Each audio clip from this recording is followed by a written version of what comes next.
Bismillahirrahmanirrahim. Assalamu alaikum. Dear students, welcome to Superior Group of Colleges Learning Management System. मैं हाफिज़ फ़ारूक शहजाद। आज हमारा physics का 5th लेक्चर है चैप्टर नंबर 1 का, जिसमें हम पढ़ेंगे assessment of total uncertainty in the final result. आज हम पढ़ेंगे कि टोटल अनसर्टेनिटी किस तरह से मेजर की जाती है, किस तरह से लिखी जाती है फाइनल रिजल्ट में। तो सबसे पहले हम देखते हैं कि एडिशन और सब्ट्रैक्शन में, कि जब भी हम किसी भी नंबर्स की एडिशन करते हैं या सब्ट्रैक्शन करते हैं तो उसमें टोटल अनसर्टेनिटी क्या होती है। In this case absolute uncertainties are added, चाहे आप एडिशन कर रहे हैं या आप सब्ट्रैक्शन कर रहे हैं, दोनों केसेस में जो अनसर्टेनिटी है वो क्या होगी, ऐड होगी। आइए हम एग्जांपल के जरिए देखते हैं। फॉर एग्जांपल कोई स्टूडेंट है जिसने दो मेजरमेंट्स लिए हैं। हमारे पास दो मेजरमेंट्स आ गई हैं, x1 और x2। ये दोनों डिस्टेंस हमने मेजर किए दो पोजीशंस के दरमियान। हम इन दोनों को क्या करते हैं, माइनस करते हैं। तो माइनस करने के लिए क्या करेंगे, x2 माइनस x1। तो उसमें हमारे पास देखिए क्या आ जाएगा, 26.8 माइनस 10.5। ये हम माइनस करेंगे तो हमारे पास आ जाएगा 16.3। 16.3 आ जाएगा। तो इसी में देखें हमारे पास जो अनसर्टेनिटीज हैं, अनसर्टेनिटीज देखें वो ऐड हो चुकी हैं। अनसर्टेनिटीज ऐड हुई हैं, ना कि माइनस हुई हैं। चाहे आप सब्ट्रैक्शन कर रहे हैं, सब्ट्रैक्शन भी करेंगे तो अनसर्टेनिटी 0.1 प्लस 0.1 जी क्या हो जाएगी, 0.2 सेंटीमीटर। तो हम देख रहे हैं, हमने देखा कि एडिशन हो या सब्ट्रैक्शन हो, मैंने सब्ट्रैक्शन की एग्जांपल दी, अनसर्टेनिटीज हमेशा क्या होंगी, उसमें ऐड होंगी। मल्टीप्लिकेशन या डिवीजन के लिए देखते हैं। मल्टीप्लिकेशन या डिवीजन में क्या होगा, इस केस में भी क्या होगा, हम एग्जांपल लेते हैं। In this case percentage uncertainties are added. हम एक एग्जांपल लेते हैं। फॉर एग्जांपल रेजिस्टेंस का हमें फार्मूला पता है, R is equal to V over I, यानी कि voltage over current. For example हमारे पास जो वोल्टेज की वैल्यू आई है वो आई है 5.2 प्लस माइनस 0.1, और करंट की जो वैल्यू आई है वो आई है 0.84 प्लस माइनस 0.05 एम्पेयर। ये भी बताता चलूं कि ये इनकी एब्सोल्यूट वैल्यूज हैं, और ये जो प्लस माइनस के बाद है ये इसकी अनसर्टेनिटीज हैं। और ये अनसर्टेनिटीज मेजर की जाती हैं किसी भी इंस्ट्रूमेंट के लीस्ट काउंट से। हम इनकी परसेंटेज अनसर्टेनिटीज निकाल लेते हैं।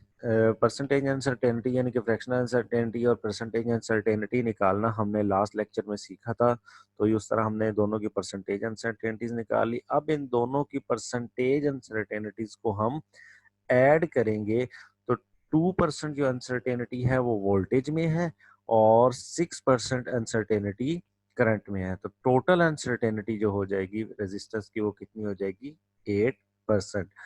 अब हम 8% को जो निकालने के लिए रेजिस्टेंस जो आ रही है V ओवर आई, वो हमारे पास आ रही है 6.19 ओम। तो लीस्ट काउंट निकालने के लिए हम 6.19 का 8% निकालेंगे तो वो हमारे पास आ जाएगा 0.50 ओम। तो लास्ट जो रेजिस्टेंस की वैल्यू आएगी वो आएगी 6.2 प्लस माइनस 0.5 ओम्स।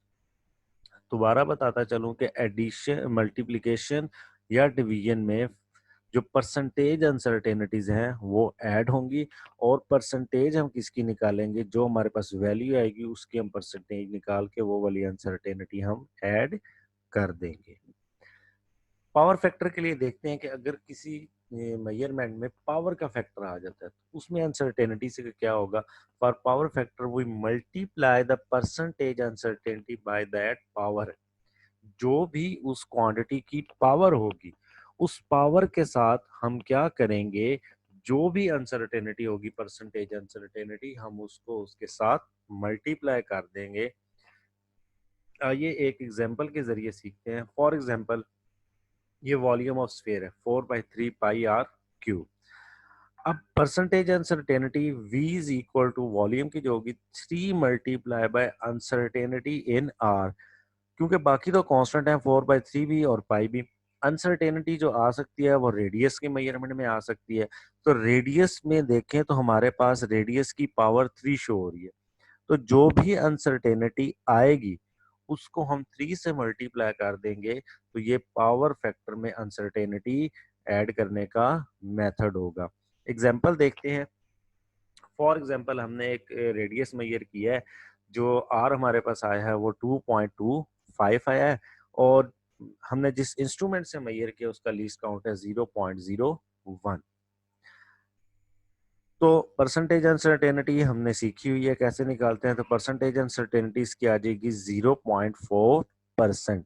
अब जैसा कि हमने ऊपर फार्मूला में पढ़ा कि हम टोटल परसेंटेज अनसर्टेनिटी किस तरह से निकालेंगे कि पावर फैक्टर से हम अनसर्टेनिटी को मल्टीप्लाई कर देंगे। तो 3 से हमने 0.4 मल्टीप्लाई किया तो हमारे पास जो अनसर्टेनिटी आ गई वो आ गई 1.2%। अब जो वॉल्यूम की वैल्यू बन रही है वो हमारे पास बन रही है कुछ ये, और 1.2% के हिसाब से उसकी जो वैल्यू बन जाएगी उसमें हमारे पास जो टोटल आंसर आ जाएगा 0.6 सेंटीमीटर क्यूब। अब ये जो वैल्यू आई है 47.689, इसका 1.2% लेंगे तो वो आपके पास बनेगा 0.6। तो ये पावर फैक्टर की अनसर्टेनिटी हो जाएगी। Uncertainty in average value of many measurements. अगर हम एक से ज्यादा एक्सपेरिमेंट परफॉर्म करते हैं, मतलब एक ही एक्सपेरिमेंट को बार बार परफॉर्म करते हैं, तो हमारे पास डिफरेंट नंबर्स आ जाते हैं। तो उनकी एवरेज कैसे लेते हैं और उसमें से अनसर्टेनिटी को किस तरह से ऐड किया जाता है। सबसे पहले हम क्या करेंगे, उस सारे नंबर्स की हम एवरेज मेजर वैल्यू ले लेंगे। सेकेंड स्टेप में हम क्या करेंगे, हम उसकी डेविएशन फाइंड आउट करेंगे कि जो मीन वैल्यू आई, सारे नंबर्स को ऐड करने के बाद जो मीन वैल्यू आई उसकी हर डिजिट के साथ डेविएशन कितनी थी। और फिर हम क्या करेंगे, जो सारी की सारी डेविएशंस निकली थी उन अनसर्टेनिटीज की एवरेज ले लेंगे, तो वो हमारे पास अनसर्टेनिटी आ जाएगी in the measurement of average value. अब हम इसको देखते हैं करते किस तरह से। फॉर एग्जांपल हमारे पास ये डिफरेंट नंबर हैं, हमारे पास इस टाइम स्क्रीन पर आप देख सकते हैं 1 2 3 4 5 और 6 नंबर है। तो इनका मीन लेने के लिए हम क्या करेंगे, इन 6 नंबर को ऐड करके 6 पर डिवाइड कर देंगे। तो ये फर्स्ट स्टेप है, ए स्टेप जो जो हमने लिखा हुआ है एवरेज वैल्यू, तो हमने उसकी एवरेज वैल्यू ले ली है 1.21 मिलीमीटर। नेक्स्ट में हमने क्या करना है, हमने डेविएशन फाइंड आउट करनी है। डेविएशन के लिए क्या करेंगे कि इस वैल्यू को सब्ट्रैक्ट करते जाएंगे 1/1 इस वैल्यू से। फॉर एग्जांपल देखिए, अगर फर्स्ट के लिए 1.21 में से माइनस करेंगे 1.20 तो आ जाएगा 0.01। 1.21 माइनस करेंगे 1.23 तो आ जाएगा 0.01। और इसी तरह 1.21 माइनस करेंगे 1.9 में से तो आपके पास इसी तरह 0.02 आता रहेगा। तो लास्ट में से इसी तरह हम जब करते जाएंगे तो हमारे पास ये 6 वैल्यूज आ जाएंगी डेविएशन की। ये स्टेप नंबर 2 था। स्टेप 3 में हम क्या करेंगे, स्टेप 3 में जितनी डेविएशंस आई हैं ये 6 की 6, हम इनका अगेन हम ले लेंगे मीन। इनका जो मीन लेंगे तो ये जो मीन हमारे पास आया है डेविएशन का 0.01 millimetre, this is actually the uncertainty in the measurement of average value. ये एवरेज वैल्यू की मेजरमेंट में अनसर्टेनिटी 0.01 मिलीमीटर होगी। टाइम एक्सपेरिमेंट में देखते हैं कि अगर हम कोई एक्सपेरिमेंट परफॉर्म कर रहे हैं जिसमें हम स्टॉप वॉच यूज कर रहे हैं और हम उसका टाइम मेजर कर रहे हैं, तो उसमें अनसर्टेनिटी किस तरह से निकाली जाएगी। The uncertainty in time period of a vibrating body is determined by the dividing the least count of timing device by the number of vibration. जितनी नंबर ऑफ वाइब्रेशन हमने काउंट की है उसको हम डिवाइड कर देंगे लीस्ट काउंट से। देखते हैं किस तरह से। फॉर एग्जाम्पल हमने 30 वाइब्रेशंस काउंट की है सिंपल पेंडुलम की, और 1/10 उसका था टाइम पीरियड, यानी कि 0.1 सेकेंड उसका लीस्ट काउंट था। और जो टाइम हमने रिकॉर्ड किया वो था 54.6 सेकेंड। अब टाइम पीरियड क्या हो जाएगा इसका? टाइम पीरियड हो जाएगा 54.6 को डिवाइड कर देंगे 30 पर, तो इस मीन के वन वाइब्रेशन का टाइम पीरियड था 1.82 सेकेंड्स। अब अनसर्टेनिटी किस तरह से निकालेंगे? अनसर्टेनिटी हम निकालेंगे कि लीस्ट काउंट को हम नंबर ऑफ वाइब्रेशन से डिवाइड कर देंगे। जैसा कि हमने कहा कि जो स्टॉप वॉच थी उसका अगर least count 1/10 of the second यानी कि 0.1 सेकंड था, तो हमने 0.1 से नंबर ऑफ वाइब्रेशंस को डिवाइड किया, तो ये हमारे पास उसकी अनसर्टेनिटी आ जाएगी। इसको हम ऐड कर देंगे टाइम में, t is equal to 1.82 plus minus 0.003 second. तो इस तरह से हम मैयर करेंगे टाइम मेजरमेंट में। जब टाइम इन्वॉल्व होगा किसी भी एक्सपेरिमेंट में, तो उसमें जो हम अनसर्टेनिटी काउंट करते हैं वो इस तरह से करते हैं कि लीस्ट काउंट को डिवाइड कर देते हैं नंबर ऑफ वाइब्रेशंस से।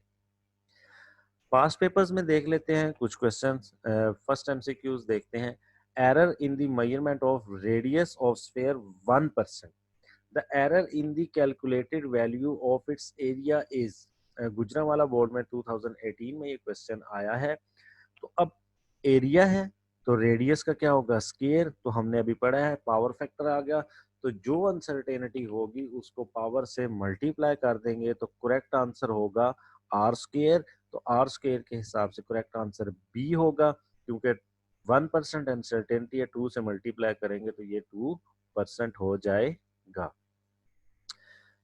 नेक्स्ट एमसीक्यूज देखते हैं। लाहौर बोर्ड में 2010 में ही आया।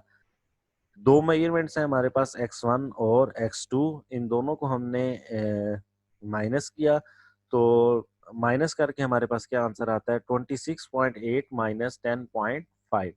तो इसको माइनस करके हमारे पास आता है 16.3। अब 16.3 ए भी है, बी भी है और डी भी है। इनमें से अब करेक्ट आंसर हमें कैसे पता चलेगा? हम जानते हैं, हमने पढ़ा है कि एडिशन और सब्ट्रैक्शन में जो अनसर्टेनिटीज होती हैं वो हमेशा ऐड होती हैं। तो ए बी और डी में देखें अनसर्टेनिटी 0.1 और 0.1 यानी कि 0.2 आंसर बी में है, तो हमारा करेक्ट आंसर होगा बी।